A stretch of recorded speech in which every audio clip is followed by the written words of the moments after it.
Well, this and much more coming ahead in this edition of the news. Do stay with us.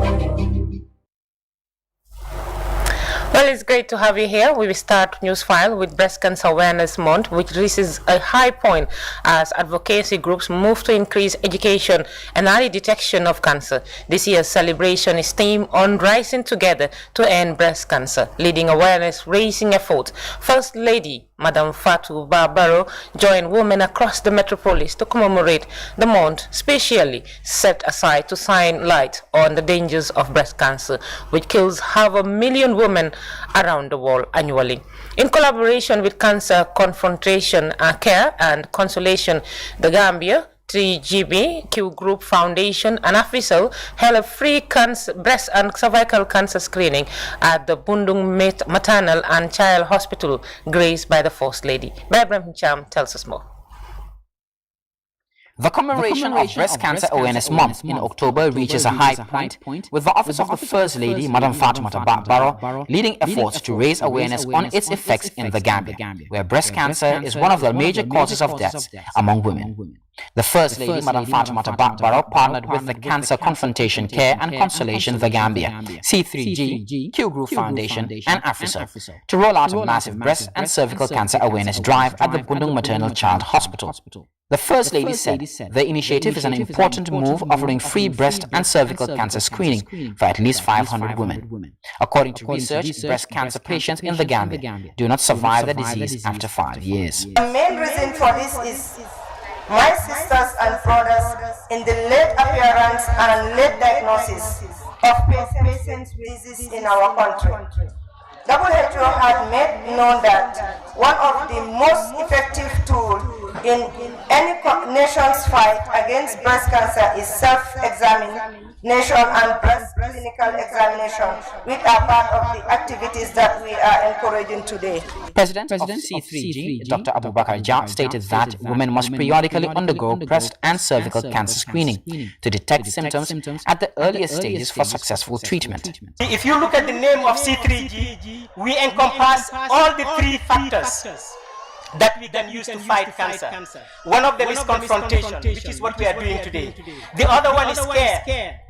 And I am very happy to say that C3G has been able to work with the Japanese embassy.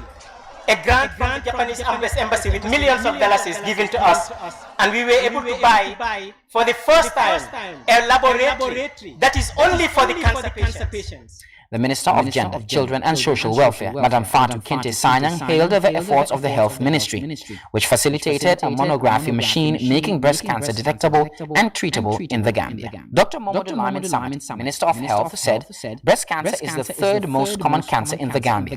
Samate underscored that a new monography machine will be inaugurated by the First Lady at the Edward Francis Small Teaching Hospital to support cancer care.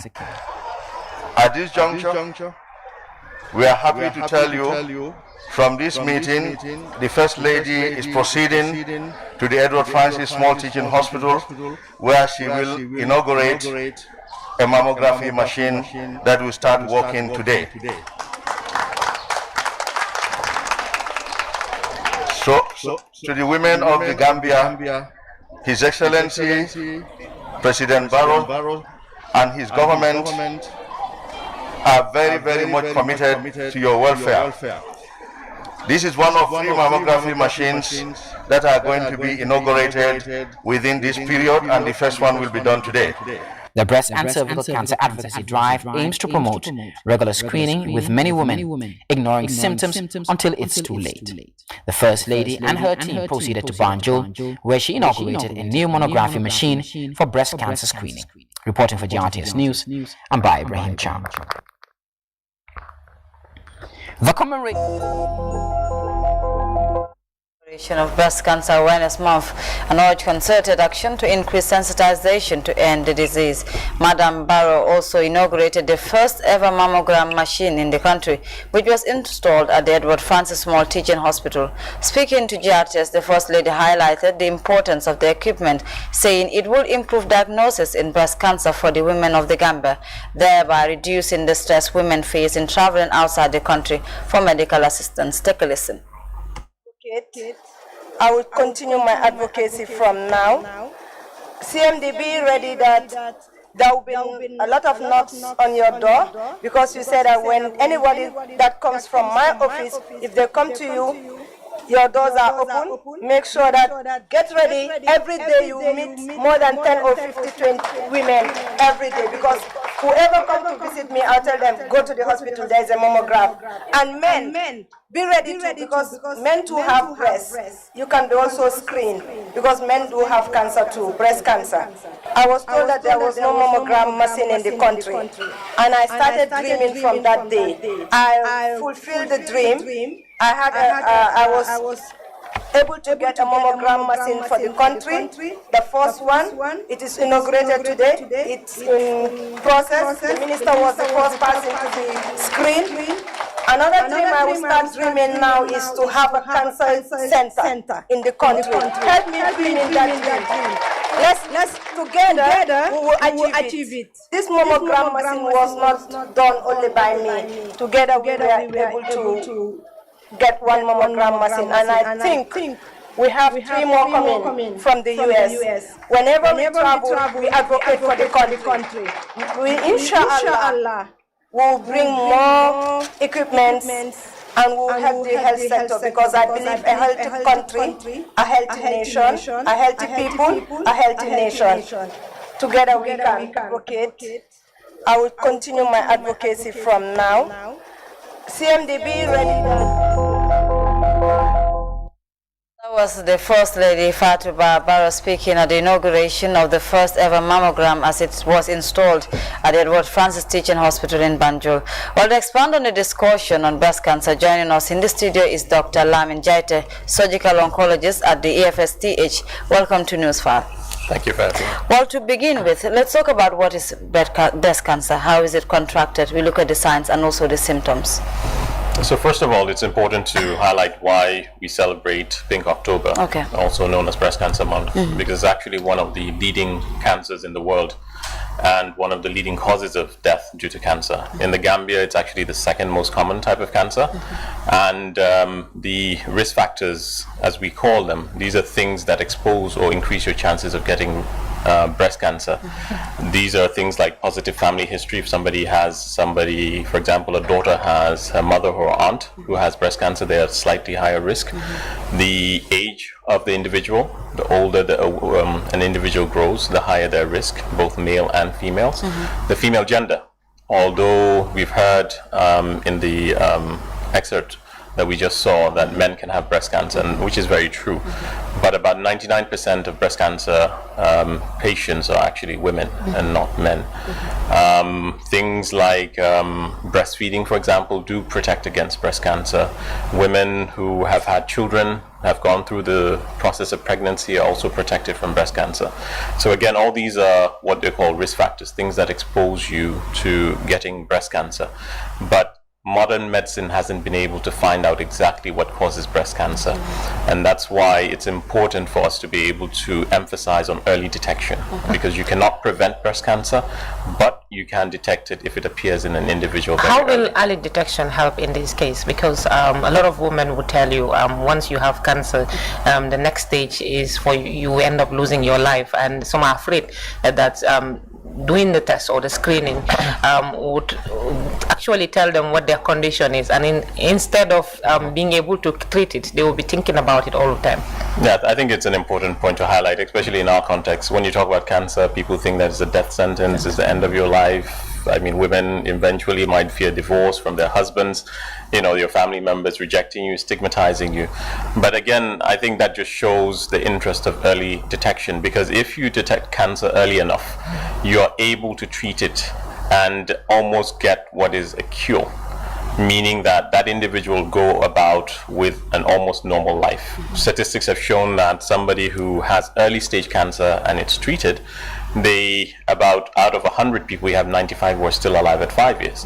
And at 10 years, you still have about 90 who are still alive. So 90 out of 100 at 10 years after being diagnosed and treated for breast cancer is a very good result. So again, and people go on to live almost normal lives. In our country, where we are resource restrained, it is in our interest that we diagnose this on time, because it would cost us less in terms of the patient's expenditures, and also the hospital wouldn't have to invest so much in the treatment of those patients. So what has been the worst case scenario? The worst case scenario, and that this is something that we see a lot in this country, is that there's a lack of awareness. Women would have breast issues, for example, they have a lump, and then in the local languages they would say that, okay, they're breastfeeding and then a child belched on their breast, and it's normal to have a lump, and that notion goes on. And sometimes, because of that lack of awareness, women who should have been treated at an early stage and perhaps get very good results tend to come in at very, very late stages, wherein even when we do treat them, unfortunately the cancer has spread to other parts of the body. So again, that affects their lifespan, and it also affects the cost of treatment that we're trying to do. So we did a study at the Edward Francis Small Teaching Hospital, where we've noticed about 60% of women who came in with breast cancer are actually at a very late stage. So again, we emphasize awareness creation and people knowing about breast cancer, and also screening programs. Currently, we have a screening program that is a free screening program in Banjul at the AFSTH. We started today, and it's continuing till tomorrow, Sunday, wherein women can come forward. They can be taught about breast cancer. They can be taught about how to examine themselves, and eventually get free consultations. They can get a free scan done, and they can get all the tests that are done for free, so that they'll make sure that they are free of breast cancer. Earlier, we've just watched the First Lady launching a new mammogram machine, and for the first time ever in the Gambia. How will this help in cancer treatment? So basically what a mammogram is, it's like an x-ray of the breast. And it's actually the testing method of choice when it comes to breast cancer screening.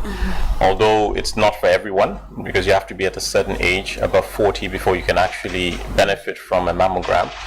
But it's something that can be able to detect very small and early stage breast cancer, and that's the emphasis here. Detecting it at a very early stage wherein treatment can be done. Most of the time when you talk about treatment of breast cancer, women, and this is normal, they would fear that their breast would be cut off. And this is something we hear a lot in the hospitals. But again, if somebody comes in early enough, they can have the cancer removed without having to actually remove the whole breast. Yes. So now that since we're in the awareness month, that is what this Pink October is all about. So what would be your message about breast cancer and treatment services? I think first message is breast cancer is not a death sentence. It is curable, it is manageable if you come on time. And that process has to go through an awareness creation that we are ongoing, like I mentioned, in Banjul today and tomorrow. We will be screening and creating awareness for any participant who comes to the Edward Francis Small Teaching Hospital.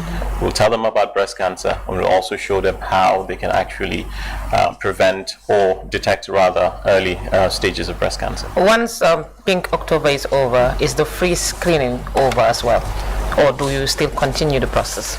Well, the free screening wherein they would not have to pay anything for the tests is actually today, which we did this morning till the afternoon, and tomorrow Sunday. So those who couldn't benefit from it today, they can actually come tomorrow at the Edward Francis Small Teaching Hospital, and then they would get a free test, they'll get a free scan and free investigations if they need any extra investigations.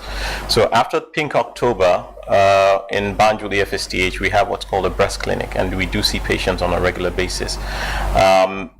What they would have to spend is very minimal, because in the public hospital the expenditures are very minimal. They would still get the same services. Right. So it was a pleasure having you on the Newsfile. Thank you for having me. That was Dr. Lamin Jaite there, surgical oncologist at the Edward Francis Small Teaching Hospital, expanding on the issue of breast cancer and the awareness raising campaign. And still staying with Breast Cancer Awareness Month, the Gambia Medical Students Association, GAMSA, also organized a march procession, symposium, and free health screening exercise to raise awareness on breast cancer to promote prevention and early detection of the deadly disease. Omar P. Jallo has the rest of that in this report.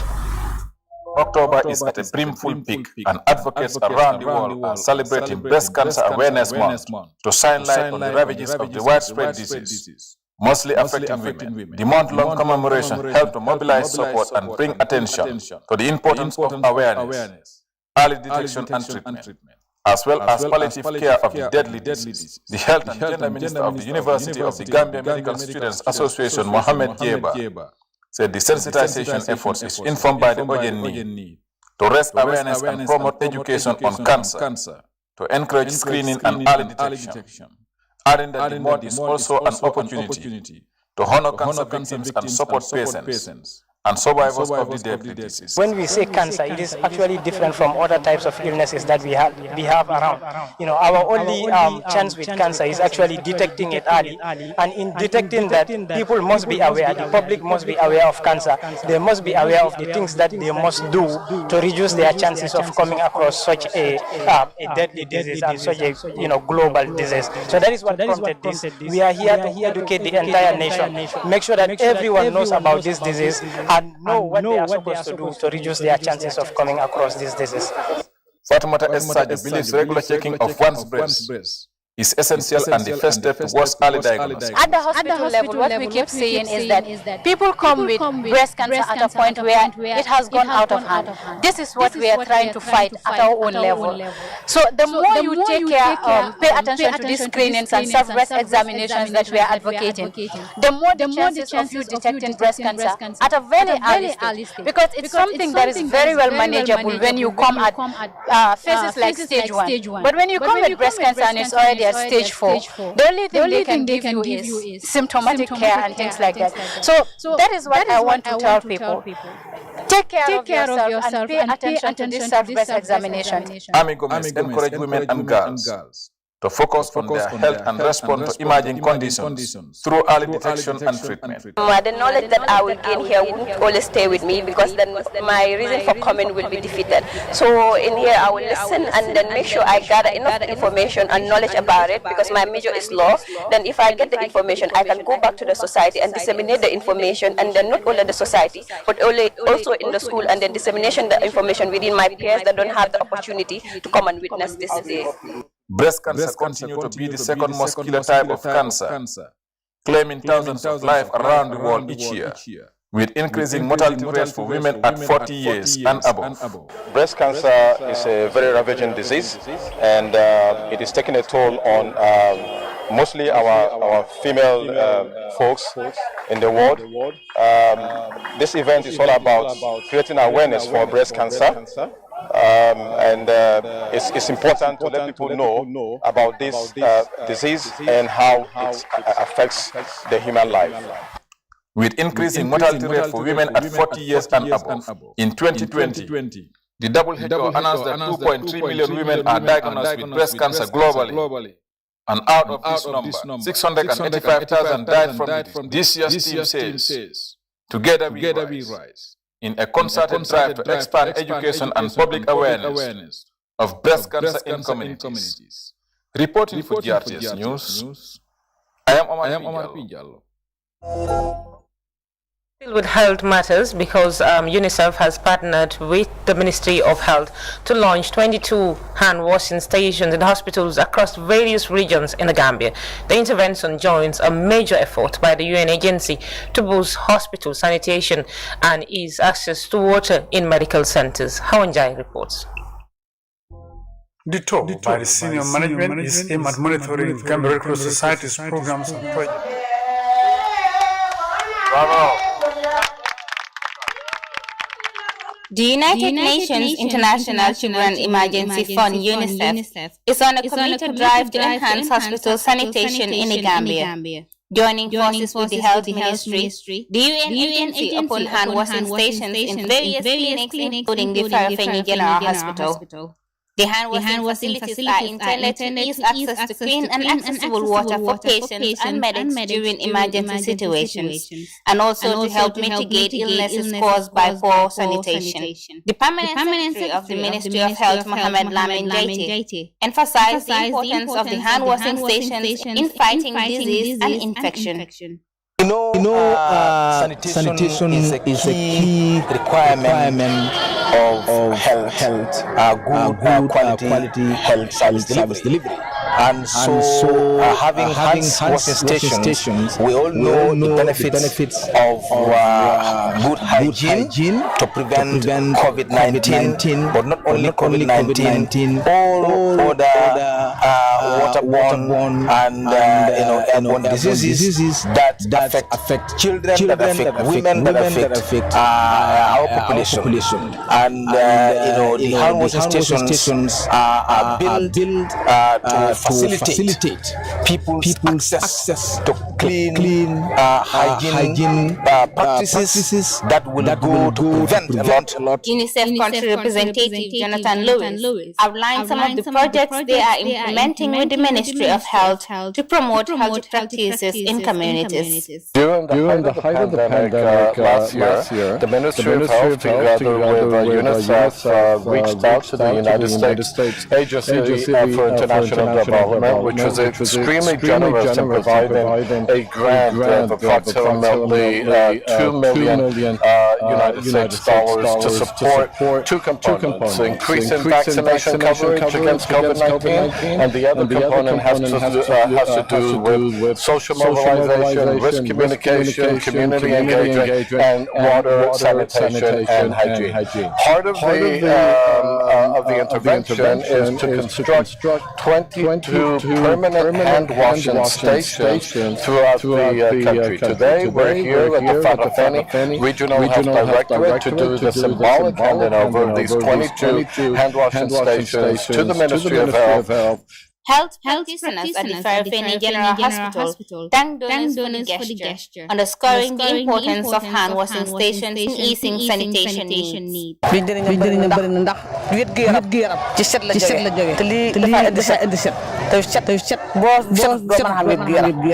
project is very, very important to us, especially our mothers who are coming to the clinic, because we know the importance of clean water that can help our mothers.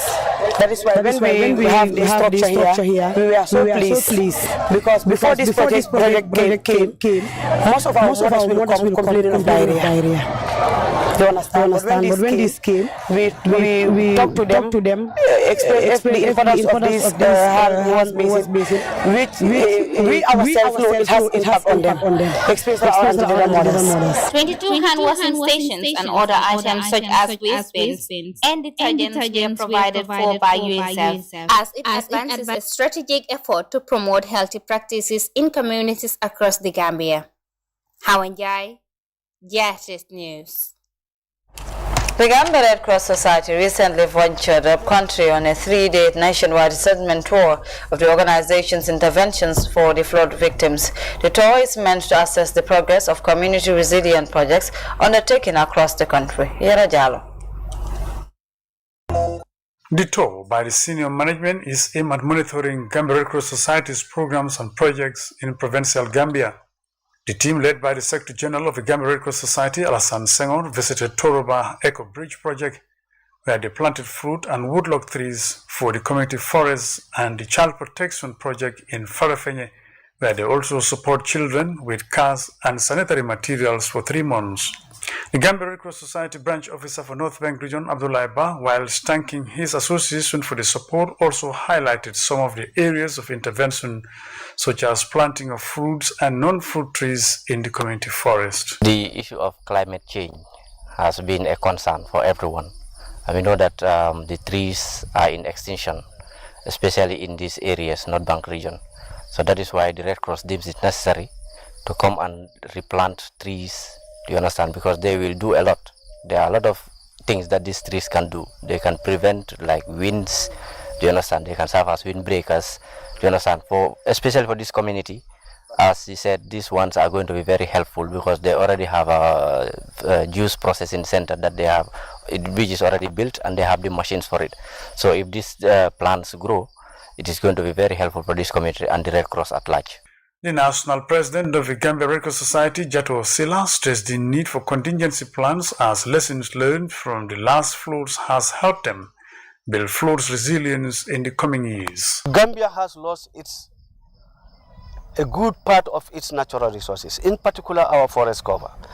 And we are losing our endemic tree species that are very relevant to our ecosystem, that are very relevant to the survival of our animals, wild animals, that are very relevant to our cultural activities.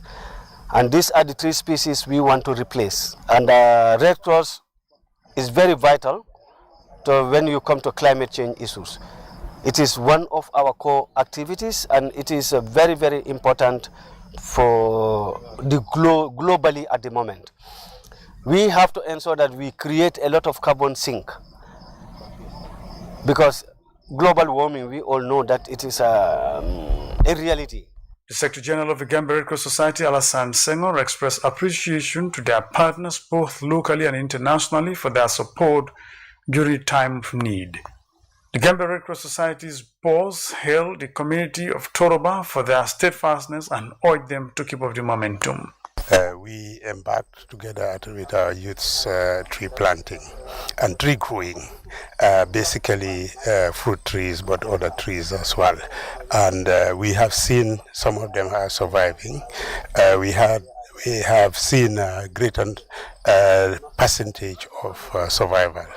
Now what remains to be done is how they can be saved, because we have observed that some of the perimeter wiring that we've done to protect them have been taken out by people.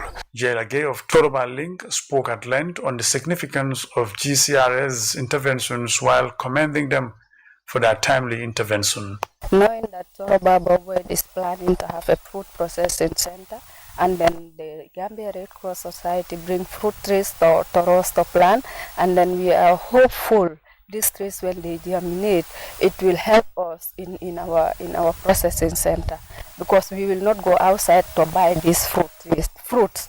So we will just come to the forest and then cut our fruits, the one we want to process, and then process it. The talk continues. For JRTS News, this is Sarah Jallo reporting. Well, a partnership aimed at galvanizing efforts to provide viable market for rice producers is paying dividend as the Giraffe project moves to provide sustainable platforms for buyer-seller linkages. Ibrahim Abba visited some of the fields in the Central River region with project officials and filed in this report.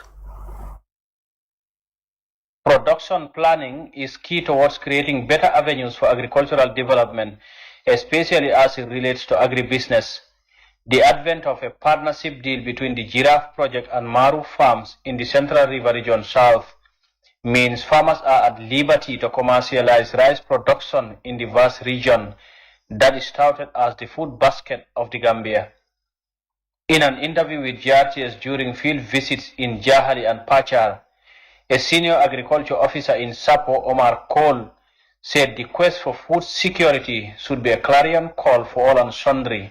The seeds were utilized very well because they came on time. We received the maize seeds a week before we have our first rain, and timely availability of seeds helps in productivity. And if you look at most of the farmers in this region, rice farmers, that's Sierra South is known as the potential rice basket of this country. Giving them quality rice seeds will help increase productivity and production. They were utilized very well. Even the maize seeds were not enough because every day farmers come to our office asking for more maize seeds, meaning it's something that farmers really appreciate. Commenting on how his company ensures a readily available market for farmers, the Chief Operations Manager of Maru Farms, Usman Sanyang, said rice being a staple food for Gambians requires huge investment from all stakeholders along the value chain. Giraffe is really one of our major partners when it comes to the provision of seed. Like for instance, past few months ago, we supplied the project with some seed, particularly certain varieties such as 4044, Sahel 177, Sahel 134, among other varieties. The project acquired nearly 182 metric tons from the company. These are valuable seeds, and as you know, seed is very important. Having a viable seed or having a good quality seed is very, very much important. And thank God the company was able to deliver this required quantity of seed to the project on time, and which is very, very helpful in trying to provide the farmers with the required amount of seed that they need, which is very, very essential. While thanking government for the giant strides over the years, Mr. Sanyang called for the implementation of policies and programs that will address land tenure issues, particularly for investors. We will want the government to provide policies and programs that will support the private sector as well as investors into rice production, let them have access to land. And lands are available in abundance, but actually, whenever an investor comes or someone comes and wants to cultivate some of those lands, it's practically impossible for them to use them. The local farmers would not want to give those lands out. But if there are policies and programs out in place, that would definitely motivate or somehow encourage investors to come and invest into the rice value chain, which will go a long way in trying to increase production and productivity of rice in the country, as it is our major staple food. In the Upper River region, the cultivation of upland rice on large scale is seen as an avalanche for food security, but also commercializing agriculture for economic growth. Well, as you can see, this is Tumanna district in the Upper River region. A vast area of land is under cultivation and utilization, and the support comes from the Giraffe project. And the farmer that we spoke to have emphasized that this year his harvest is going to be at least 100 bags, and this is upland rice cultivation in this part of the country. Ibrahim Abba, GRTS News. Well, Ibrahim, they're still on agriculture, because for the sector to be a profitable venture, farmers may need capital and other necessary inputs. In as much as they need resources, they also need knowledge and skills, not only to farm, but to help them in the sustainable utilization of their available lands. In this region, some hallmarks of the PPP government were the introduction of mixed farming centers. The centers work with communities introducing new knowledge on farming. Farmers can learn from the centers some best agronomic practices to boost production and extort the maximization of yields. Our correspondent in the North Bank region, Farmer Akani, visited a mixed farming center in Gain Sanjal, where the PVA 132, an improved maize variety that is gaining momentum due to its early maturing nature and yields. From Kerewan, he sent this report. Dur at Gain Sanjal Mixed Farming Center. The place is a school where agronomic knowledge and skills are transformed through practice before they reach farmers at field level. I am here to see the performance of the PVA SYN13 maize, a biofortified variety introduced in the Gambia by the Food and Agriculture Organization. For us, we did the show in July on the 3rd, and right now we are on harvesting stage. Yeah, if you even see, it's due for harvest more than 2 weeks, but due to rain, that's why we even drag it back. Outside the walls of this center, the yield of maize is not as impressive. Many farmers attributed the low yields to the cost of fertilizer and the late supply of seeds. I will appeal to FAO next year if they can give most of the farmers the seed. Whatever they have, they can use that for future uses. Omar Sanko, M&E officer, told GRTS that his directorate through the Food and Agriculture Organization received about 5,000 kilograms of the improved variety and were distributed to vulnerable and smallholder farmers. At the directorate level, we have devised a mechanism whereby, these seeds were distributed across the region. All the districts, have some allocation, and then the distribution goes through the district extension supervisors. Aside from the dietary benefits, the variety also has some other significance. It is a highly yielding. 2, and then it is early maturing. And then 3, the most important is that it is enriched with vital nutrients, especially vitamin A, which has some benefit, health benefit, even for the consumers, especially these women and then children. With climate change affecting food production in Africa, farmers are now going in for climate-smart agriculture, where they rely heavily on early maturing crops to combat hunger and food insecurity. A good example of such varieties is the PVA 13 maize. It is early maturing, high-yielding, and climate-friendly. For the news, I am Farmer Akanyi. Now to some agrotherapy, because the Akalo of Kiang Manar in the Lower River, who is also a renowned farmer, is harnessing the healing power of agriculture in a special venture, providing counseling and rehabilitation support to mental health patients.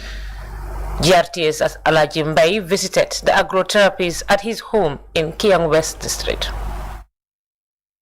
The prominent farmer, who also provides counseling for people suffering from mental health issues, said dozens of patients from across the country and beyond visit his village to access his counseling services.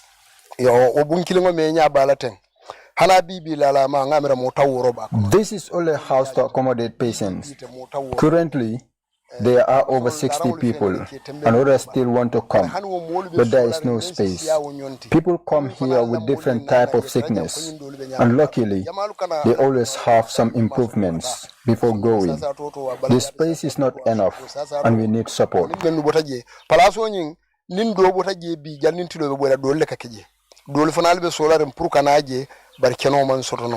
Despite taking the responsibility of feeding those seeking help, providing adequate accommodation and fresh water are major challenges. He said the only well in the community is hard water, whilst the closest alternative is about 1 kilometer away.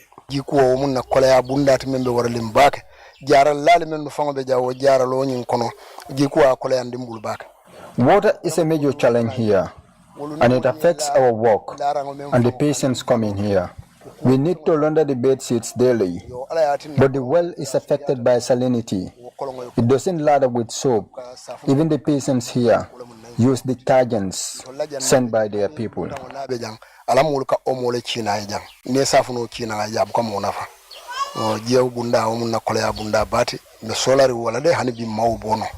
The community is in dire need of water as their available source of water is affected by salinity.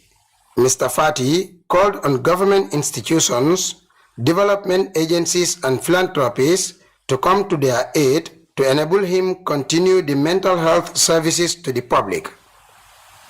Alajimbai, GRTS News. Meanwhile, the Regional Health Directorate in the Lower River recently launched the birth registration and health insurance scheme, providing documentation to access free health care.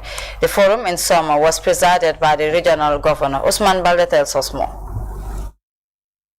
The regional launch of the National Health Insurance Scheme and electronic birth registration exercise follows the national launch, the activity over 2 months ago. Speaking at the event, the Regional Health Director for LRR, Bolong S. Jobate, highlighted the requirements for registrations and eligibility criteria. He disclosed that registration teams will be in the region from the 1st 2022. The requirements to entitle you to get this birth certificate. 1, it could be your infant welfare card. Infant welfare card that our mothers would go with to the clinics.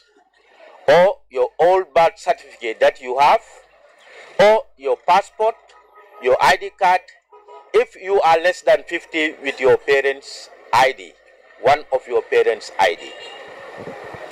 We want to emphasize this, especially your father's ID. Because you could go and register a father who is not your father or who has not accepted that child to be his father. That is why most of the time we would ask for the father's ID. Either the father to be present or his ID. If you don't have all those ones, that's the infant welfare card, the ID card, the passport, Then you need an attestation from the alkali with the chief endorsement.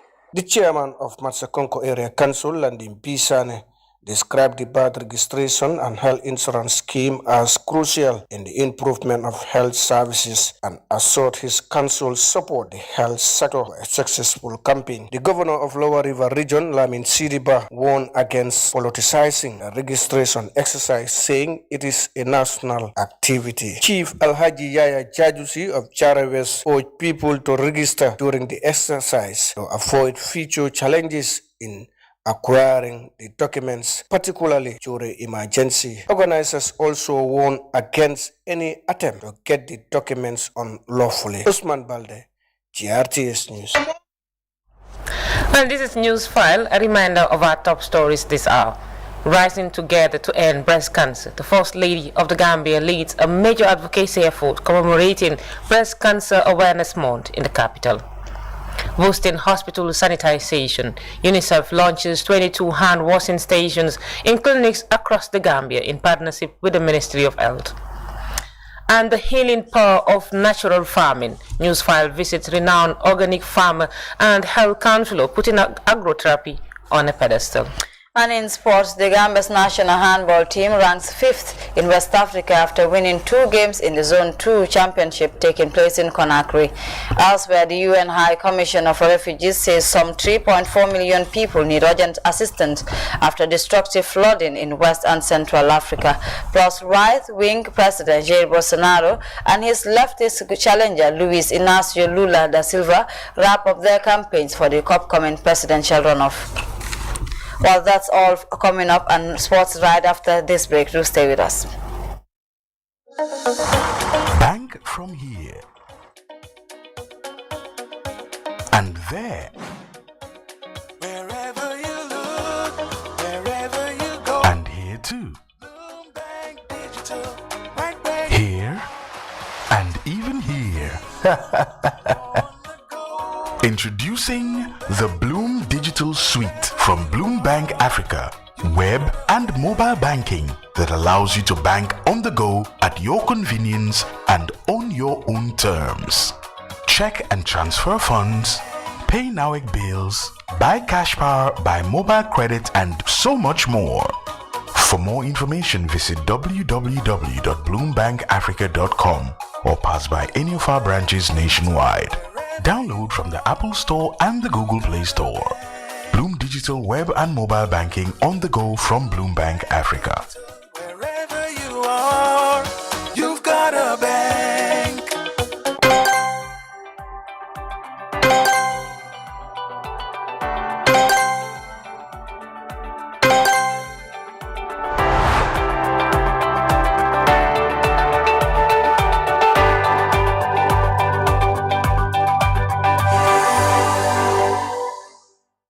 Enjoy the coolest SMS service in the Gambia for $5 is only. Oh yeah, 250 SMSs for just $5. To get your very own 250 SMS, type SUB and send it by SMS to 7050 for $5 is only, valid for 1 week. AfriCell SMS Express, more than you need.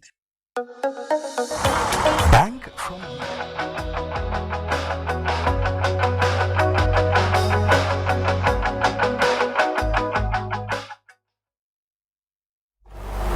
Welcome back, and now in sports. After winning their last 2 games in the Zone 2 Handball Championship in Conakry 2022, Gambia ranked 5th position in West Africa Handball Zone 2.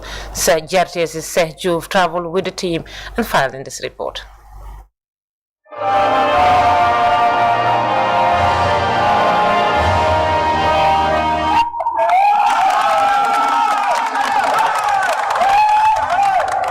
The Gambia handball team ranked 5th in the Zone 2 2022 championship in Conakry. Team Gambia played against Sierra Leone in the 6th and 5th position after losing their first 2 games in the preliminary round. Gambia won Guinea-Bissau in a spectacular victory by 40 goals to 24, before crushing Sierra Leone in a comfortable victory by 42 goals to 20. The Zone 2 Championship, which is also a qualifying event of the IHF Trophy Africa, ranked Team Gambia in 5th position. Motamin Bite, Gambian left wing, won the man of the match. The host nation, Guinea-Conakry, will be taking on Senegal under 18 and 20 in the finals tonight. Serchuf, reporting for JRT Sport. In the West and Central Africa, some 3.4 million people are in need of assistance after destructive flooding, the UNHCR said on Friday.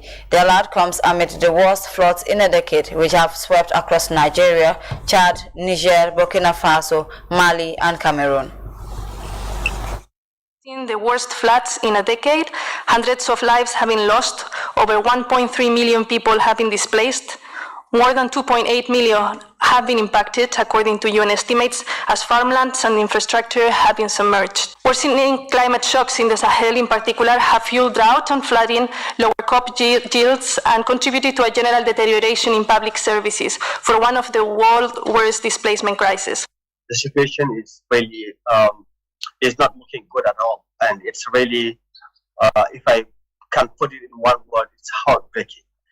Coming from this region, I have never thought that I would see such terrible and devastating images of people literally underwater. And this is also happening in one of the poorest or fragile areas in the world, and Sahel is really already affected and struggling with multifaceted crisis and challenges, and with this climate crisis effect, and more than nearly 3.5 million are affected, and they are internally displaced. So the situation is really bad, because people are really lacking everything. They literally have to flee their home to save their lives, and if you just put it in the context, and these people have already fled their home to seek refuge somewhere else, and now they are because of various reasons, conflicts, intercommunity conflicts, violence, war, fleeing also non-state armed groups, and now they are forced to flee for natural disaster. Nigeria is facing the worst flood. Is attacking Ukraine's vulnerable civilian infrastructure with drones, knocking out power supply and threatening a hard winter. Most of the drones are now intercepted by air defenses. However, according to the British Ministry of Defense, a third still reached their targets. Ukraine's Prime Minister Denis Semihol has said the Russians use 20 to 30 Iranian kamikaze drones against us every day. Is on your hands. That's the cry from Iranian protesters in Kyiv as Russia's drone attacks in Ukraine continue. Kyiv's Western allies, including the European Union and the United States, claim Iran is supplying the weapons. This is especially painful for us, the Iranian people living here. The country we were born in and the regime now in power is sending drones to kill us, our friends and acquaintances in Kyiv. Iran denies that it's producing the drones, which have become a key weapon for Russia. In the past month, the invaders have often used them to target crucial energy infrastructure. Ukraine has been pushing back. From September 13th, when the first Shahed 136 kamikaze drone was shot down, until today, we have shot down more than 300 Shahed drones.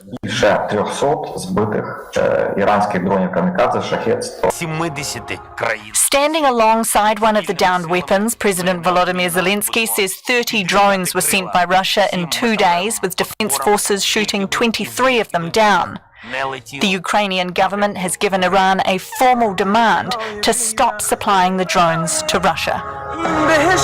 The blood of Ukrainians is on your hands. That's the cry from Iranian protesters in Kyiv as Russia. You are watching Newsfile with me, Isatukator and Rohibiti, and a quick look at our main points once again. Rising together to end breast cancer, First Lady Fatou Barbaro is leading a major advocacy effort commemorating Breast Cancer Awareness Month in the Gambia. Boosting hospital sanitation, UNICEF launched 22 hand washing stations in health centers across the Gambia in partnership with the Ministry of Health. And the healing power of natural farming. Newsfile visited a renowned organic farmer and health counselor, putting agro-therapy on a new pedestal. And in sports, the Gambia's national handball team has been ranked 5th in the West Africa after winning 2 games in the Zone 2 championship taking place in Conakry. Elsewhere, the UN High Commissioner for Refugees said some 3.4 million people need urgent assistance after destructive flooding in West and Central Africa. Plus, right-wing President Jair Bolsonaro and his leftist challenger Luis Ignacio Lula da Silva are wrapping up their campaigns for the upcoming presidential runoff. Well, thanks for the pleasure of your company. That does it for the news this hour. Do join me at 2200 hours for more news and updates. Until then, bye for now.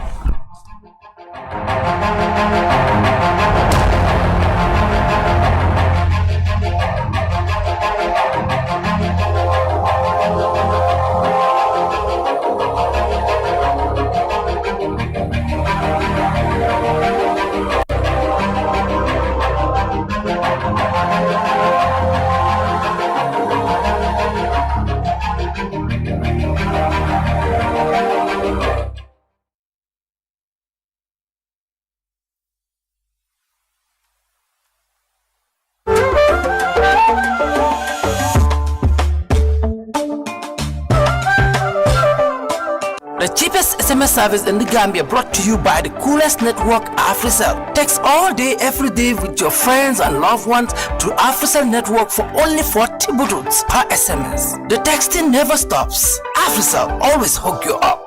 Double the data, double the fun. Only on AfriMoney. Buzz Bundle. To enjoy the Buzz Bundle on AfriMoney, dial star 777 hash and double your data for as low as $10 and get 80 megabytes. And also receive 3 gigabytes of data for only $150. There's more. Just dial star 777 hash to find out. All bundles are valid for 7 days. To cash in, visit our nearest AfriMoney agent. AfriMoney. Send money anywhere, anytime.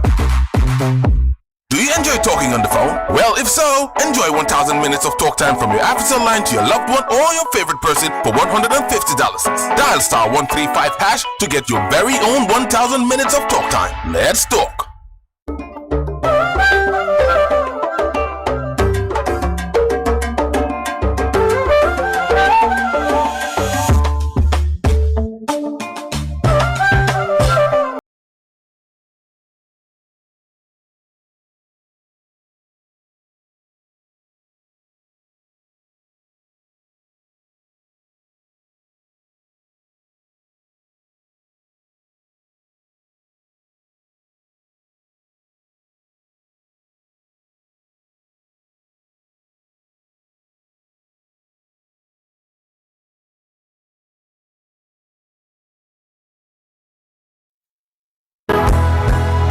The checkpoint. Big names on big issues.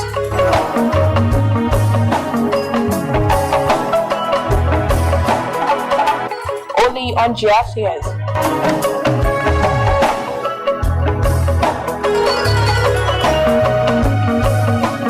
Every Saturday at 9 p.m.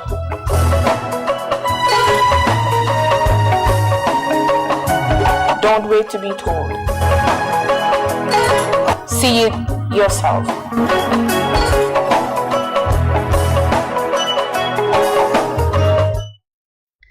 To protect our climate and functionalities of ecosystem goods and services, countries across the world need to redouble efforts to implement the Paris Agreement and commitments of COP26 in Glasgow. Climate is an emergency, it's urgent for us to have adequate financing. For more on such undertakings, GRTS brings you Climate Watch, where we'll partner with stakeholders to look at climate mitigation, adaptation and finance strategies within and outside the country. Here we're talking about having young people also engage in climate negotiations. Our livelihoods are dependent on climate-sensitive activities. With Climate Watch, you can track global emission trends, sea level rise, environmental pollution and degradation affecting lives and livelihoods.